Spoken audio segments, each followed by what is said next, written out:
Opa, fala moçada, tudo bem com vocês? Pois é, meus amigos, chegamos à quarta aula de cartografia e nessa aula nós vamos falar sobre projeções cartográficas, ok?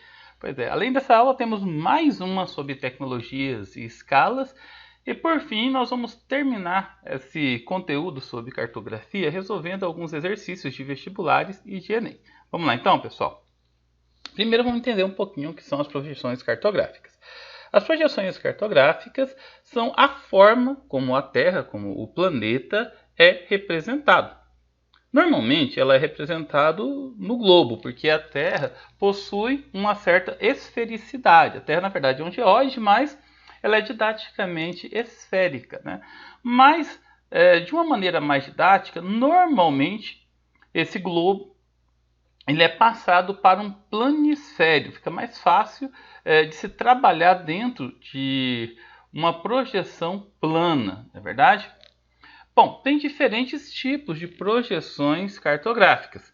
Elas podem ser classificadas quanto à superfície, podendo ser cilíndricas, cônicas ou azimutais, ou podem ser terem propriedades geométricas, né? Sendo conformes, equivalentes, equidistantes ou afiláticas. E a partir desse momento, a gente vai analisar um pouquinho sobre cada uma delas, né? Começando pela projeção cilíndrica.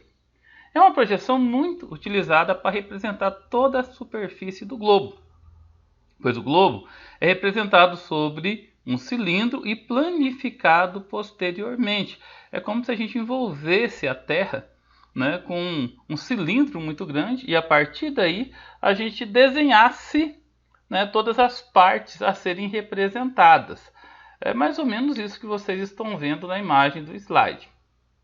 A projeção cônica, pessoal, é utilizado para representar as latitudes médias. É muito utilizado como meio de navegação, radares, navios, aviões. Na verdade, ela é considerada uma das que tem menos distorções no começo e as distorções vão aumentando a partir que passa do ponto de origem.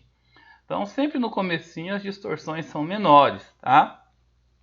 A projeção azimutal ou plana é representada por um plano tangente sobre a esfera terrestre. Pessoal, essa projeção ela é muito utilizada quando você quer quantificar, né? Ou quando você quer dar alguma referência muito forte a determinada área. Essa projeção ela apresenta pouquíssima distorção no ponto de início, no começo, né? E vai apresentando mais distorções à medida que vai afastando, porque os ângulos de latitude e longitude vão aumentando. Ela pode ser polar, ou seja, quando o ponto de referência é o polo. Ela pode ser equatorial, quando o ponto de referência é o equador, ou ela pode ser oblíqua, quando você escolhe o ponto de referência, geralmente um país ou um continente. A projeção conforme. A partir daqui a gente vai estudar aquele tipo de projeção que tem a questão da equivalência geométrica, na verdade, da proporcionalidade. A projeção conforme são aquelas em que há cruzamento entre os paralelos e meridianos. Essa representação procura manter os ângulos das coordenadas geográficas. Esse tipo de projeção, pessoal, normalmente ele tem assim um grau de distorção muito grande, né? Essa aqui é a projeção de Gerhard Kremer, né? Um grande cartógrafo e matemático belga do século XVI. Ela foi muito utilizada pelos grandes navegadores porque conseguia representar todo mundo conhecido na época.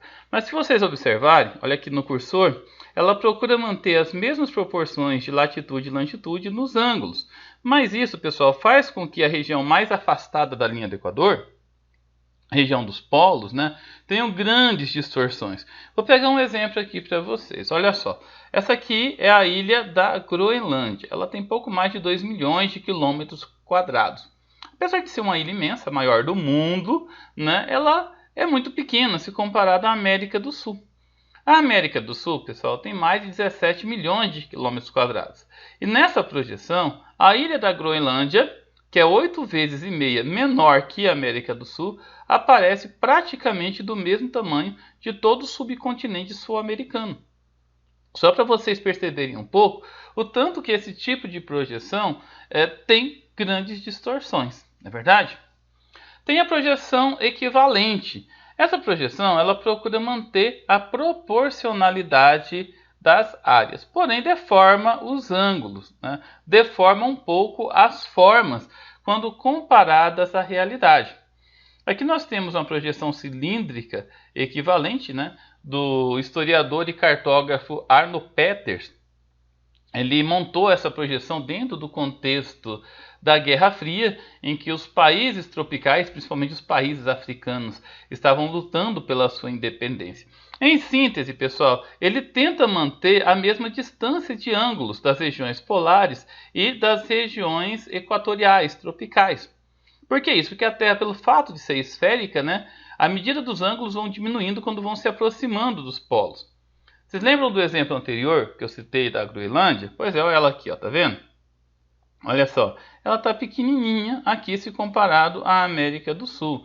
Então já tem uma proporção mais realista, na verdade?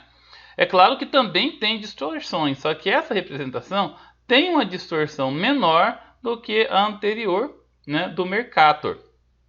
Um ponto muito interessante e que nós precisamos levar em consideração, né, é que a Terra ela fica no espaço, pessoal. E como ela fica no espaço, não existe essa questão de acima ou abaixo. Na verdade, essa é uma visão extremamente preconceituosa, uma visão eurocêntrica. Já caiu em vários vestibulares do Enem esse tipo de mapa que vocês estão vendo aqui. Dá a impressão que ele está de cabeça para baixo, mas não está não. Na verdade, o que define o mapa é a rosa dos ventos, ou seja, a posição geográfica. O correto é você observar onde fica o norte, o sul, o leste e o oeste. O mapa, uma representação cartográfica, nunca, jamais tem o conceito de em cima ou de embaixo, né? Então sempre a gente precisa olhar a posição geográfica. Vamos falar da projeção equidistante. O objetivo dessa representação é sempre manter as relações de proporção das distâncias, sendo utilizadas especialmente para definir rotas aéreas ou marítimas. Pois é, pessoal, essa daqui procura manter o mais fiel possível a distância entre os continentes, entre uma região e outra, entre um ponto e outro. A projeção afilática ou arbitrária, né? O famoso globo terrestre. É aquela projeção, pessoal, que próximo da linha do Equador é maior, mais larga, e nas regiões dos polos, né, ela vai se afilando. Ela é muito utilizada em representações visuais, em que a realidade das formas, dos ângulos, das áreas, enfim, dos territórios como um todo, né, não é a ideia do foco de estudo. Então, nessa projeção aqui, pessoal, as formas ou as distâncias, né, podem apresentar distorções muito maiores. Aqui eu citei como exemplo a projeção de Robinson, que ela é uma cilíndrica afilástica ou arbitrária. Anamorfose, isso aqui é a menina dos olhos, né, pessoal? É a bola da vez. Tem sido cada vez mais cobrado. É um tipo de projeção que não obedece nenhum tipo de escala. Muito pelo contrário, ela tem um tema específico. E esse tema faz com que a representação fique completamente distorcida. Você pode achar estranho, não é? Mas esse mapa que está sendo representado aqui, o tema dele é a população. Então você pode ver, olha só. A China é o país mais populoso do mundo. Então observe que ela tem um tamanho muito maior do que os demais países. A Índia é o segundo mais populoso, também tem um tamanho muito grande. O Paquistão, Bangladesh, Brasil, Estados Unidos, México, Nigéria, são todos países muito populosos. Entendeu? Então observe que todos esses países que são muito populosos têm um tamanho bastante avantajado. A Rússia já não é tão populoso assim, ó. Veja como ela ficou pequenininha. O Japão, a Indonésia, Filipinas, a Austrália, que tem uma área física muito grande, já quase nem não aparece aqui, porque o contexto aqui é a população, tá? Bom, pessoal, chegamos ao fim. Espero que vocês tenham curtido, né? Tenham relembrado tudo que nós vimos em sala de aula. Foi uma revisão bastante simples, né? Só uma explicação de slides, mas espero que tenha ajudado vocês a lembrar das principais projeções cartográficas, ok? É isso aí, gente. Fica com Deus e até a próxima.